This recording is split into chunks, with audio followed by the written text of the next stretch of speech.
Bonjour à tous.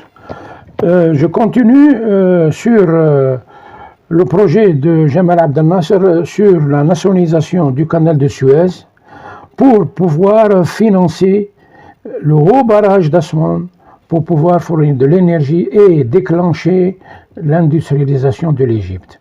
Ce qui ne lui a pas été accordé par le FMI comme il le demandait lui-même. Quand il a effectué cette nationalisation, alors là, les Anglais, les Français et les Israéliens se sont mobilisés en créant 11 radios pour pouvoir créer une propagande contre le président Nasser, comme quoi c'est un traître à la nation arabe, il joue le jeu du sionisme, etc., etc. Il joue contre l'intérêt de son peuple, de façon à le discréditer aux yeux de son peuple et de tous les Arabes nationalistes véritablement. Mais ça n'a pas réussi. Et ils ont décidé de le démettre militairement et récupérer le canal de Suez. Pour cela, ils se sont réunis le 21 au 24 octobre 1956.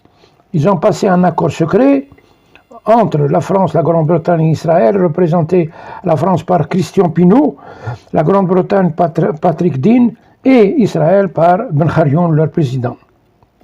Et ils ont pu rassembler à ce moment-là 175 000 hommes Israël. La Grande-Bretagne, 45 000. La France, 34 000.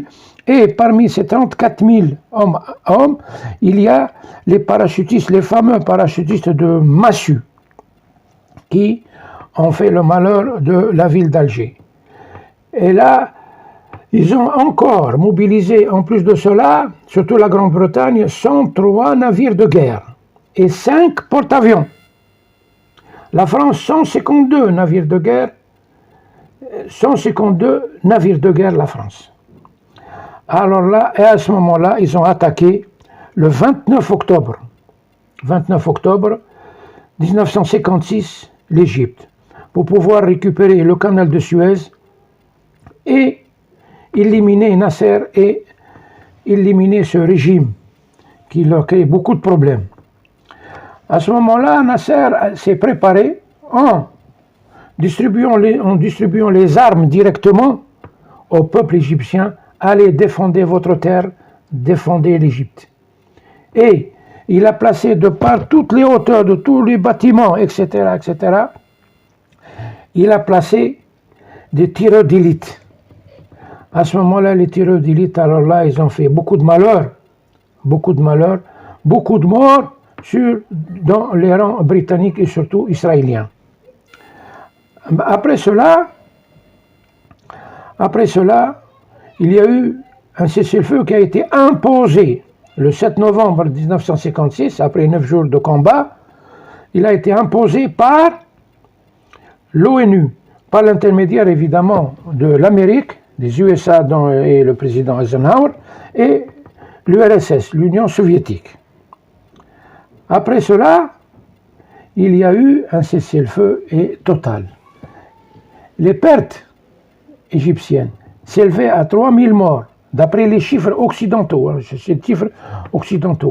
et 4900 blessés. Les pertes israéliennes, 231 morts et 899 blessés. Les pertes de la Grande-Bretagne, 16 morts et 96 blessés.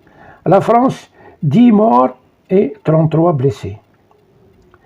Cette attaque a été arrêtée, a été bloquée par un ultimatum pour retrait immédiat du canal de Suez par l'URSS et les USA. Pour une fois, ils sont tombés d'accord sur une même idée. Cette attaque avait pour objet, c'est faire taire Nasser et ses radios qui émettent à partir du Caire soutien total aux Algériens et aux Palestiniens. Et en même temps, renverser ce régime qui fournit les armes et tout ce qu'il faut à la révolution algérienne à partir du Caire. Premièrement. Deuxièmement, c'était pour assurer une nationalisation. Le Nasser qui a fait cela. Je vous informe que pour nationaliser en ce temps-là, c'était vraiment dur et difficile et même, je dirais, impossible. Pourquoi? Auparavant, il y a eu le premier ministre iranien Mossadegh qui a voulu nationaliser en 1953, le pétrole iranien contre la IOC, l'Anglo-Iranian Oil Company, en 1953, et là, la Grande-Bretagne, l'Amérique, alors là, ils se sont soulevés, ils ont mis le paquet, comme on dit, les services secrets britanniques, services secrets américains, ils se sont alliés, ils ont, comment dirais-je, je ne dis pas ils se sont alliés, ils ont corrompu des officiers de l'armée iranienne pour pouvoir faire un coup d'État et démettre complètement et mettre en prison Mossadegh. C'est le 19 août 1953 que le coup d'État militaire a été effectué par la CIA et le service MI6 britannique pour éliminer complètement le Premier ministre Mossadegh. Pourtant, Mossadegh, il avait un soutien populaire extraordinaire. Mossadegh. Mais, que voulez-vous, les forces américaines, les forces britanniques n'ont pas voulu ceci. Et ils ont rétabli le Shah d'Iran, le roi d'Iran, il a été rétabli dans ses fonctions, comme auparavant. Parce que lui, il était manipulé, le pauvre, il était manipulé par les Occidentaux. Et on peut dire là que l'Égypte, après la réussite de nationalisation du pétrole, a pu, comment dirais-je, financer son fameux haut barrage.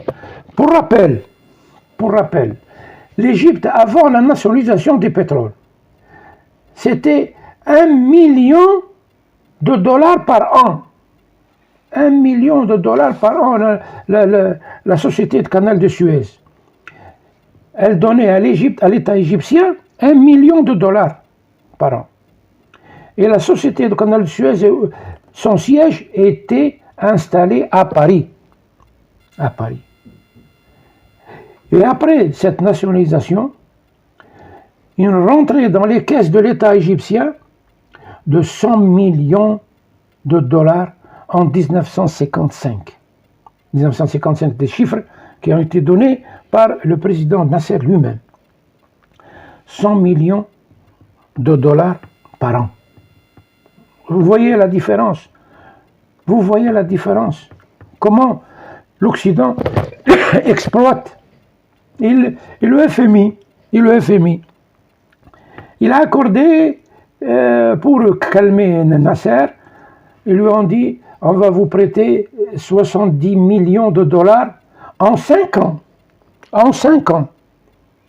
Alors là, vous voyez la différence de comportement des Occidentaux envers les États, envers les États du tiers-monde qui veulent créer un décollage dans le développement. Et là, on peut dire que l'Égypte a réussi grâce au courage de cet homme, qui est ses compagnons dans la nationalisation du pétrole et surtout le soutien total de l'Égypte. Dans la prochaine vidéo, alors là, nous allons parler de la fameuse guerre de 6 jours et comment s'est passée la catastrophe. Et merci beaucoup pour votre écoute. Je vous souhaite une bonne journée, une bonne santé à tous et à la prochaine vidéo. N'hésitez pas à vous abonner et j'aime de partout. Salut, à la prochaine.